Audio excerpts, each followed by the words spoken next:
Periodicamente, a humanidade é surpreendida com acontecimentos que causam a morte de muitas pessoas. Algumas decorrem de eventos da natureza, como tsunamis, terremotos ou desabamento de terra. Outras já decorrem da ação do homem, como um acidente de avião. Recentemente, nós tivemos em São Paulo um acidente muito grave, onde o avião da TAM se chocou com um prédio. Qual o propósito da divindade nessas mortes coletivas?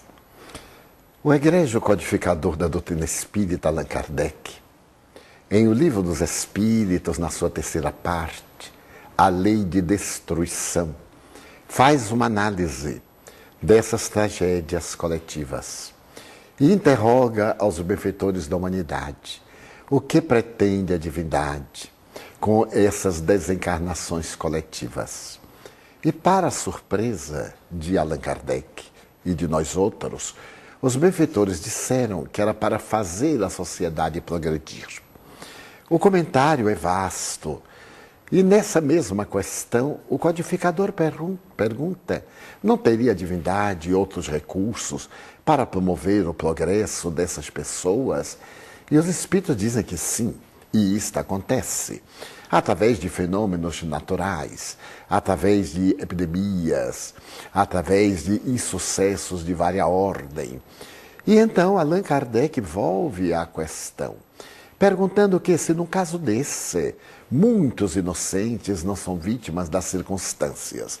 E os benfeitores dizem que não, porque dentro do Código das Soberanas Leis, somente nos acontece aquilo de que temos necessidade para evoluir.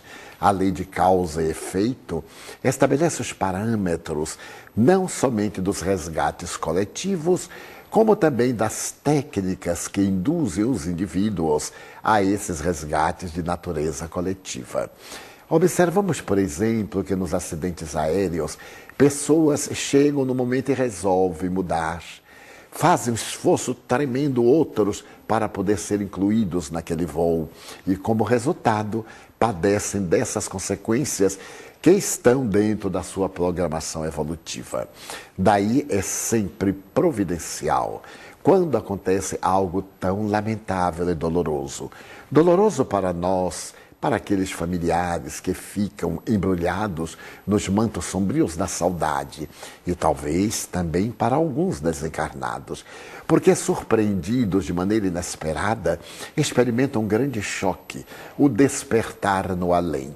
Mas tudo isso está dentro dos códigos da soberana justiça. Edivaldo, nós aprendemos que para a espiritualidade superior não existe improviso.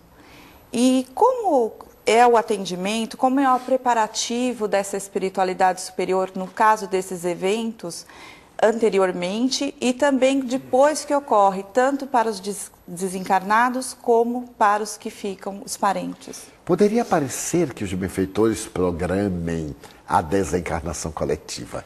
Não é exatamente assim.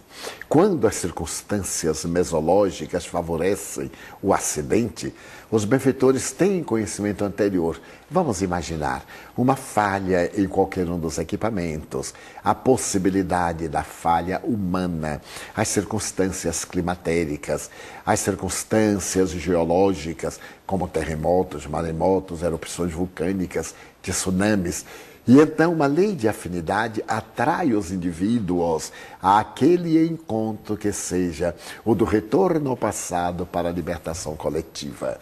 Ficou célebre no Brasil e no mundo o incêndio do circo em Niterói, quando crianças aos milhares perderam a vida biológica e centenas de pais ficaram em grande desespero. Em uma página de incomparável beleza, o espírito Irmão X, pseudônimo de Humberto de Campos, através da mediunidade do venerando apóstolo Francisco Cândido Xavier, narra o que teria sido a causa ancestral no tempo do cristianismo primitivo. Então a lei demorou aproximadamente 19, quase 20 séculos, para reunir os espíritos delituosos e num acontecimento fortuito, o toldo do circo foi levado às chamas e com alto poder de combustão caiu sobre aquela multidão que foi devorada pelas chamas.